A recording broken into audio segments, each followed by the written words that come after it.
Je vais d'abord me tourner vers Madame Porquier-Fontaine.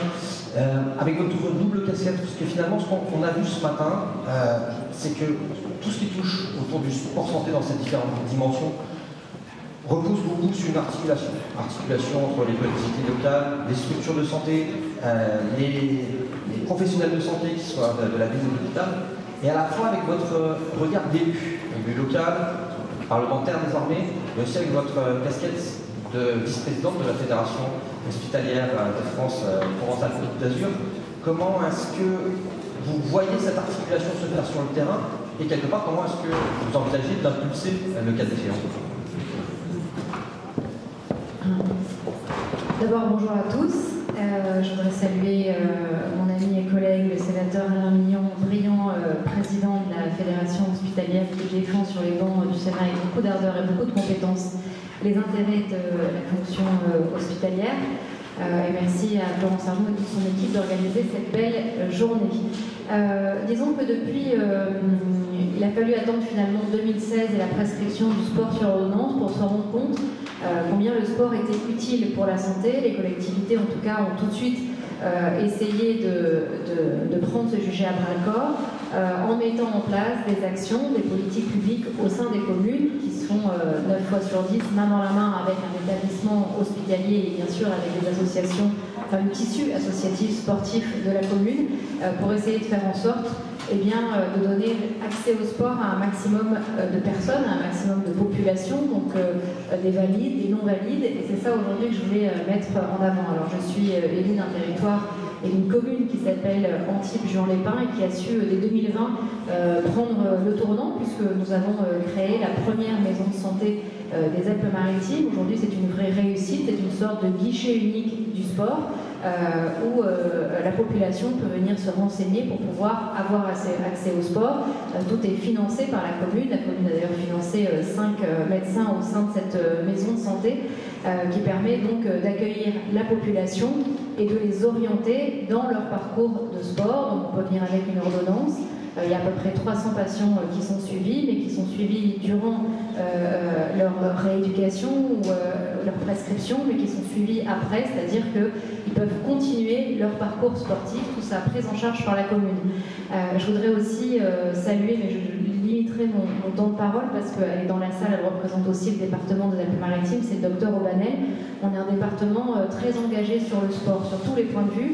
On organise les plus grands événements sportifs. Cet été, nous accueillerons les épreuves des Jeux Olympiques, nous accueillerons l'étape finale du Tour de France, et puis nous avons mis en place de beaux événements comme l'Ironman ou encore le marathon Nice-Cannes.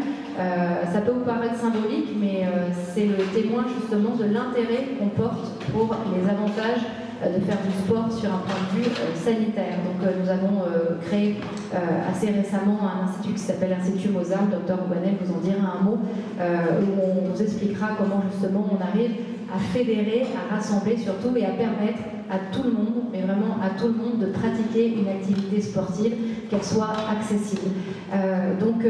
Voilà comment les communes s'organisent. Je sais qu'un certain nombre d'élus ici présents aussi doivent avoir des initiatives tout à fait remarquables dans leur commune, et je serai très heureuse aussi d'entendre différents témoignages, parce qu'on est là aussi en tant qu'élus pour faire un échange d'expertise, un échange d'expérience pour chacun pouvoir le dupliquer au sein de son territoire. Donc je voudrais donc souligner l'engagement des collectivités pour faire en sorte que tout le monde puisse avoir accès au sport, et voilà, c'est le travail que je voulais aujourd'hui relever, et je voulais saluer les maires, les élus qui s'engagent main dans la main avec les établissements hospitaliers. Je viens des Alpes-Maritimes, vous l'avez compris, j'ai visité récemment l'hôpital de Menton, je suis régulièrement aux côtés de Bastien Ripert, l'ancien justement directeur d'établissement de l'hôpital de Briançon, donc très heureux de l'avoir en Antibes, et j'espère qu'on va le garder longtemps, qui est très engagé, qui est très hyperactif justement dans la dynamique qu'il impose au sein de son hôpital,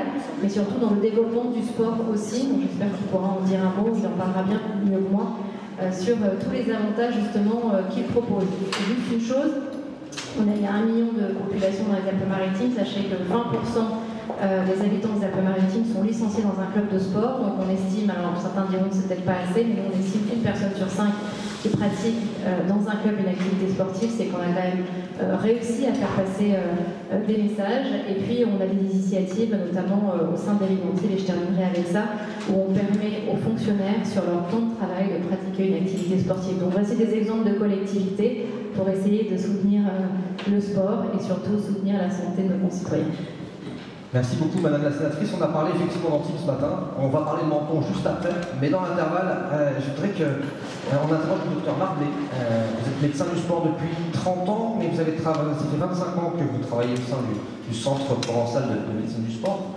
Est-ce que vous pourriez nous expliquer comment on est passé finalement, c'était dit, d'un centre de consultation pour sportifs à une extension vers la population lambda, et comment en fait progressivement vous avez réussi à partir d'un lieu central à mettre des antennes?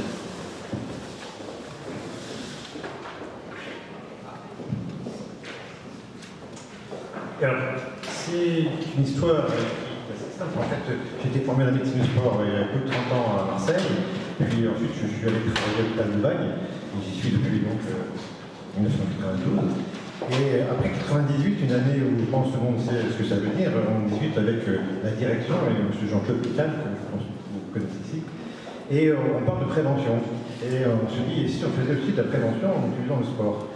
Et finalement, je pense que les directeurs ici présents reconnaîtront ces conclusions, c'est que faire de la prévention en intra-hospitalier, c'était compliqué. Donc il était décidé de créer une structure associative, ce Centre provençal de médecine du sport, et avec pour objet de faire surtout de la prévention. Alors à cette époque, les centres médico-sportifs avaient pour objet surtout de faire le suivi des sportifs. C'est ce que nous avons fait pendant 15 ans. Et puis, donc, il y a une dizaine d'années, là, on commençait à se dire, et si en effet l'activité sportive pouvait être un outil de santé? Donc, on a commencé à avoir ce souci de voir non plus des sportifs, mais des gens malades, et leur faire de l'activité sportive. On a avancé, on a ensuite essayé de travailler avec la ville, donc on a commencé à mettre en place un réseau sport santé local. Très content de voir ici Perrine Roux, qui était la personne avec qui on a commencé à mettre en place ici à Aubagne des choses. Elle est partie sur Paris et là elle va diriger la maison sport santé Marseille. Vous voyez que les choses parfois dans la vie se retrouvent. Donc on a fait sur le début de l'activité, mais vous pourriez appeler l'activité sport santé vers ce réseau hôpital de Lille. Et puis là, travaillant aussi dans le service de l'histoire Jean qui est au CHU, il me dit ce serait bien que et également à la PHM, puisqu'on va avoir cet outil préventif, c'est M. Argenson qui a toujours une vue large des choses, nous a demandé ça en 2017 et en 2019, en effet, on a fait une deuxième antenne dans les locaux de Sainte-Marguerite, où on fait encore ces consultations. Et depuis maintenant, je dois dire 3 ans, je pense que l'activité de consultation et de prescription d'activités sportives avec des fins thérapeutiques est l'activité qui domine dans notre activité. Donc on le fait comment? Grâce à des aides, on le fait gratuitement pour les patients. On est aidé par la RAGES, on est aidé par la région Sud, pour des missions de consultation. À Aubagne, on a un contrat d'objectifs sur des objectifs particuliers. Et sur Marseille, là, c'est via un label aussi Impact 2024 et activité physique après cancer que nous avons aussi une aide qui permet de faire. Comment se passe la fluidité du parcours patient, c'est-à-dire la répartition des cas simples et des cas complexes entre la ville et l'hôpital se fait naturellement ou vous avez défini des protocoles, il y a encore des zones de flou? Malheureusement, il y a des zones de flou. En effet, alors, on a eu l'occasion, et c'est plus facile. Alors là aussi, la taille de la ville fait que les flux sont plus faciles à mettre en place. Mais même sur Aubagne, j'ai eu beau faire quelques réunions sur le thème du sport santé, le soir avec les médecins. Là, il n'y a pas longtemps, j'avais organisé avec l'aide d'un groupe mutualiste une journée DPC de sport santé. Malheureusement, on a dû les annuler des jours avant parce qu'il n'y avait pas assez de médecins libéraux qui étaient prêts à venir. Donc en effet, aujourd'hui, je pense que les médecins libéraux, il y a encore beaucoup de choses à faire pour qu'ils soient moteurs dans la prescription. Je pense que certains le sont, à titre individuel, mais beaucoup oublient encore cette prescription d'activité physique. Finalement, nous, on a quand même, et là je dirais qu'il n'y a pas de problème, que des cas compliqués, mais ça c'est notre fonction. Nous, je pense que notre but, c'est on suit les recommandations HAS sur prescription de l'activité physique à des fins thérapeutiques et on fait le bilan de A jusqu'à Z. Sur les cas complexes, il n'y a pas de sujet, c'est pas là qu'il y a le flou. Sur les cas complexes, il n'y a pas de sujet de flou pour le coup, ça c'est.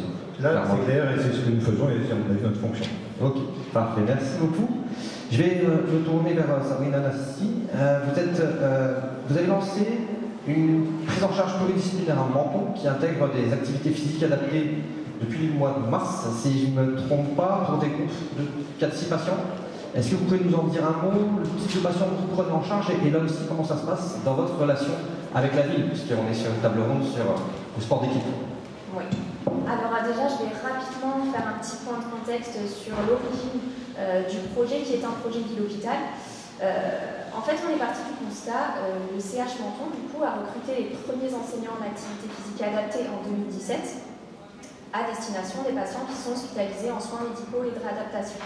Et c'est vrai que le constat qui était fait, c'est que les patients étaient très motivés, très participatifs au cours de leur rééducation, mais que la seule chose qu'on pouvait leur conseiller pour les orienter, c'était malheureusement d'aller acheter du matériel à Decathlon, à Intersport.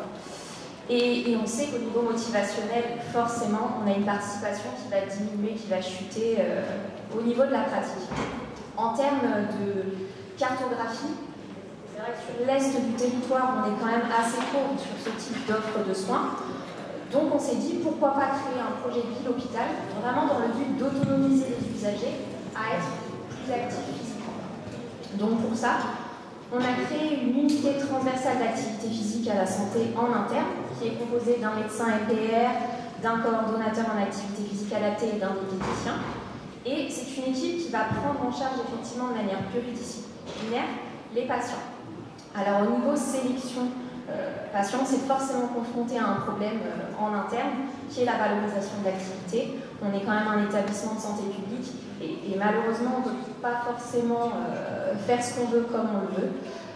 Donc, on a décidé de choisir les patients via notre hôpital de jour SMR, donc soins médicaux et de réadaptation.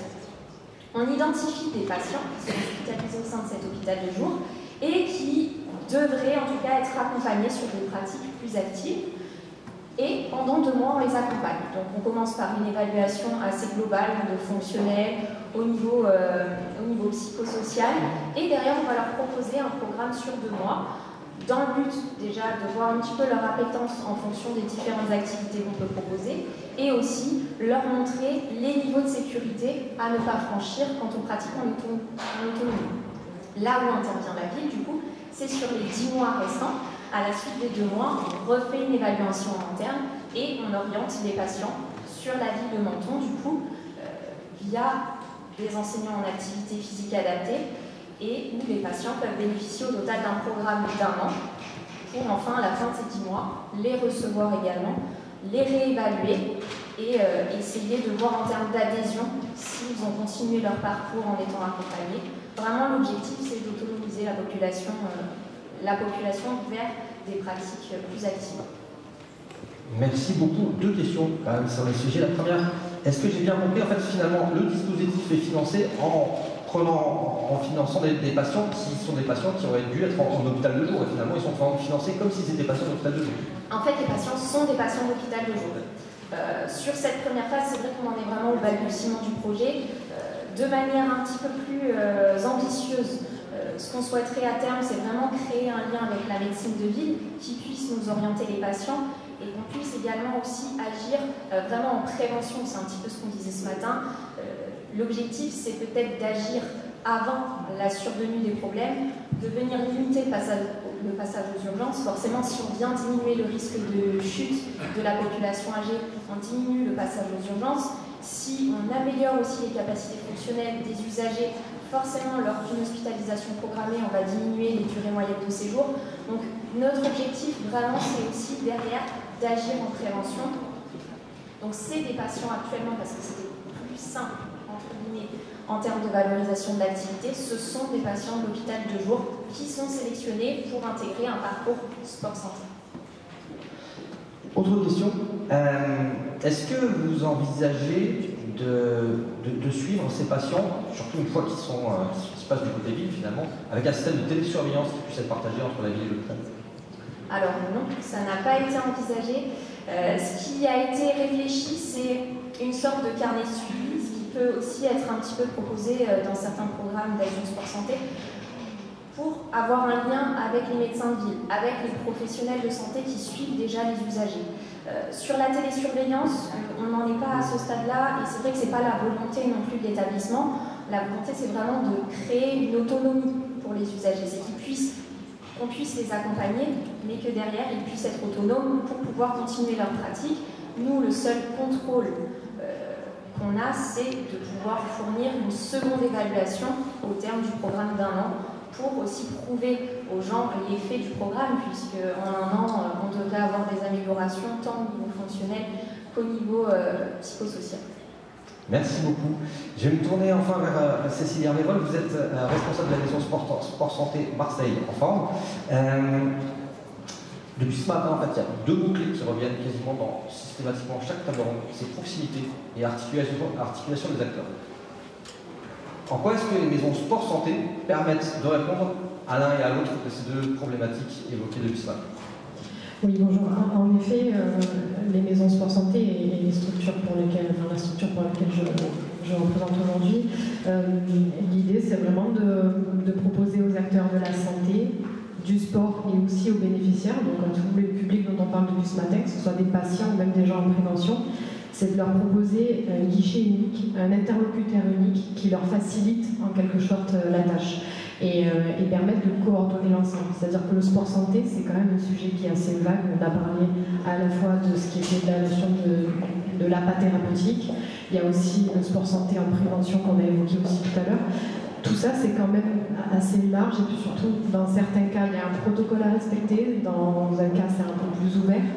Et en fait, tout ça, on ne peut pas demander à tous les professionnels de santé, à tous les éducateurs sportifs, de maîtriser la réglementation en vigueur du sport sur prescription. On ne peut pas demander à tout le monde de bien connaître tous les acteurs existants sur le territoire. Et la maison sport santé, c'est vraiment son rôle, c'est de pouvoir à la fois accueillir les bénéficiaires, bien sûr, mais aussi d'informer et d'orienter. Mais la mission d'informer, c'est pas uniquement informer le public, les patients, ou en tout cas le public cible. C'est d'informer aussi tous les professionnels qui sont concernés, les structures qui sont concernées. Et vu que je sais qu'aujourd'hui, il y a quand même pas mal de professionnels de santé, ou en tout cas de représentants de structures aussi médicales, l'idée c'est vraiment que vous puissiez vous appuyer sur une maison sport santé pour savoir ce que vous pouvez faire avec, savoir ce qu'elle fait, et faciliter le parcours du patient de son repérage, de l'acte primaire du repérage de la personne en difficulté, voire de l'acte de prescription, mais jusqu'à la question de est-ce que cette personne pratique sur le long terme. Parce qu'il ne faut pas oublier que l'activité physique qui a des bénéfices sur la santé, c'est pas juste pratiquer pendant 6 mois avec une équipe d'enseignants à part, et c'est là toute la complexité en fait, c'est d'arriver à faire en sorte que les gens intègrent l'activité physique dans leur quotidien, et ça demande un travail assez complexe, ça demande de prendre en compte la notion de motivation, je sais qu'on en a parlé tout à l'heure, la notion de motivation, de plaisir, et en fait tout ça, le professionnel de santé va pas forcément avoir le temps de s'en occuper, le médecin prescripteur encore moins, et c'est après à la maison de sport santé de s'assurer que ça s'est bien fait pour que la personne elle s'y inscrive durablement et qu'elle change sa façon d'appréhender l'activité physique. L'activité physique, ça ne doit plus être une contrainte ou une injonction du médecin qui a réalisé la prescription, ça doit devenir un vrai plaisir, une priorité dans la vie des gens. Et ça, c'est pas d'une évidence folle. Même quand on est maison sport santé et que c'est notre boulot de faire ça, on se rend compte que dans certains contextes socio-économiques, on a des personnes qui sont vraiment loin de ces préoccupations-là, et donc c'est arriver à leur faire comprendre que la santé, elle passe par l'activité physique, et ça, tout le monde n'en est pas, en tout cas, nos patients, les bénéficiaires, n'arrivent pas toujours à appréhender ça, et c'est vraiment en vivant l'expérience, en fait. C'est vraiment quand les gens pratiquent et que les gens se sentent mieux. Ils ne savent pas vraiment expliquer le pourquoi du comment, mais en tout cas, ils voient bien qu'au bout de quelques mois d'activité physique avec nous, ça va mieux, et ça va mieux sur plein de plans, sur le plan physique, sur le plan du sommeil, sur le plan de l'humeur, donc voilà. Votre rôle est donc à la fois absolument nécessaire et en même temps extrêmement compliqué, c'est-à-dire que vous avez des missions relativement larges qui vous sont imposées, dont vous portez la responsabilité, des missions transversales de coordination entre des acteurs très différents, des missions de pédagogie. Finalement, est-ce que vous arrivez à tout faire? Et si vous n'arrivez pas à tout faire, comment est-ce qu'aujourd'hui vous priorisez certaines actions par rapport à d'autres? En effet, aujourd'hui, les maisons sport santé qui sont habilitées par l'État, elles ont 9 missions normalement à remplir. Et c'est des missions qui sont toutes essentielles et très importantes pour faciliter ce parcours du patient et des bénéficiaires au sens large. Aujourd'hui, c'est clairement les moyens financiers qui peuvent manquer, parce qu'en effet, ça demande du temps, ça demande de l'accompagnement vraiment personnalisé auprès des gens. Et en fait, ça demande surtout beaucoup de temps. Et forcément, le temps, c'est de l'argent. Et en plus, au-delà du temps, je dirais même que ça demande des gens compétents aussi. Parce que, en fait, c'est pas. Ça, c'est de l'argent aussi. Voilà, c'est de l'argent aussi. Donc, vraiment, aujourd'hui, les maisons sport santé, elles sont là, elles existent. N'hésitez pas à vous appuyer sur elles. Après, voilà, dans certaines situations, on peut aussi être limité, des fois en termes de volume, on ne peut pas tout gérer parce qu'on manque encore un petit peu de moyens, mais en tout cas, j'espère qu'on va aller vers le mieux sur cette partie-là.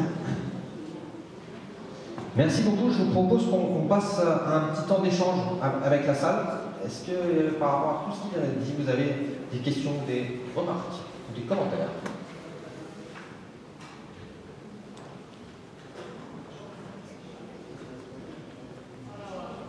Merci Florence. Si vous avez un conseil à donner à d'autres structures, d'autres villes, d'autres élus, pour que une vraie dynamique se lance dans les territoires, à l'instar de ce que vous avez, les uns et les autres, là c'est accompagné, promu. Qu'est-ce que vous conseilleriez de façon très concrète, opérationnelle?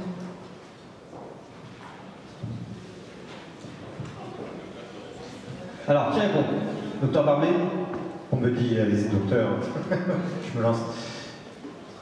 Je pense que, alors, à l'instar de ce qu'on a pu faire, nous, dans les échanges qu'on avait eu ensemble, vous m'avez dit, est-ce que ça aide le réseau ville-hôpital? Je crois que c'est une des choses qui est importante, c'est ici aujourd'hui la Fédération hospitalière de France a souhaité utiliser ce sujet. Je pense que l'hôpital puisse avoir un point essentiel, ce sera abordé sans doute juste après, mais il y a des structures comme, je pense, les maisons sport santé, des centres médico-sportifs ou d'autres structures équivalentes qui peuvent aider à fluidifier. Je donne 2-3 exemples. En Bagne, il y a aussi une éducation thérapeutique obésité. Elle utilise la même filière pour ensuite aller adresser les patients sur les éducateurs sportifs. À la PHM, on a mis en place une filière sport et cancer et depuis, on a réussi à avancer sur un projet qui est de propose par exemple à 24 femmes d'aller monter un 4000 mètres cet été. Elles sont tous sur un projet en commun et en fait, je crois que dès qu'on fait des choses, on arrive à mettre du lien à ce moment-là. Je pense que entre l'hôpital, la ville, les médecins et les patients, il y a des choses. Oui, alors enfin un conseil, mais en tout cas, je pense que tous les élus travaillent déjà à l'élaboration d'un plan entre la santé et le sport, l'essentiel étant de réunir tous les acteurs autour de la table, et pas évidemment se lancer dans un projet solo. On peut évidemment imaginer qu'il peut y avoir peut-être des querelles, des contre communautés ou collectivités, etc. Mais en tout cas, avec les acteurs de son propre territoire, je pense que tout le monde a envie de travailler dans le même esprit, avec le même objectif. Donc l'essentiel étant tous de se réunir, de mettre ce premier coup de pédale qui est le plus difficile, donc de partir d'une feuille blanche et d'élaborer un projet. Et ensuite, on voit bien que les collectivités dans l'ensemble accompagnent plutôt bien ce genre d'initiative. Donc aujourd'hui, je crois que dans l'intérêt aussi public et dans l'inconscient collectif, tout le monde a quand même conscience de l'intérêt du sport. Et ce qui est assez encourageant, je trouve, ce sont les nouvelles générations. On a beaucoup tendance tout le temps à critiquer, à dire qu'ils passent leur vie dans les écrans, même si c'est un peu vrai. Mais en tout cas, on voit que la jeune génération, notamment les lycéens, font beaucoup de sport, beaucoup plus de sport en tout cas qu'à ma génération. J'ai 40 ans. Moi j'ai des enfants adolescents qui sont inscrits dans des salles de sport, etc. Nous ça se faisait pas trop. Et donc on les voit faire du sport sur la page, peut-être un peu trop, mais en tout cas on voit quand même qu'il y a une notion du bien manger, de faire du sport sur les nouvelles générations. Donc ça je trouve que c'est plutôt encourageant quand on a tendance un peu à les stigmatiser. Et avant de partir, le docteur Aubanel dit un mot et présente en 30 secondes ou en 60 secondes l'Institut Mozart qu'on a mis en place dans le département, parce qu'honnêtement c'est une superbe initiative et qui remporte un super succès. On vous écoute. Merci Alexandra pour ce passage de relais. Ce matin, je suis intervenue sur notre sujet. On a monté au département des Alpes-Maritimes en lien avec le centre Antoine Lacassagne, qui est le centre de lutte contre le cancer, un institut qui s'appelle l'Institut Mozart, qui est basé au centre de Nice, mais qui a une vocation territoriale et départementale, afin de pouvoir favoriser l'accès aux soins de support pendant et après le cancer, pour l'ensemble des usagers qui ont besoin justement de pouvoir intégrer ces soins de support dans leur parcours de soins. Et une des activités évidemment essentielles pour les patients, c'est l'activité physique adaptée. On a ouvert le 18 septembre. Depuis, on a fait à peu près plus de 4500 consultations pour une file active de quasiment 400 patients départementaux.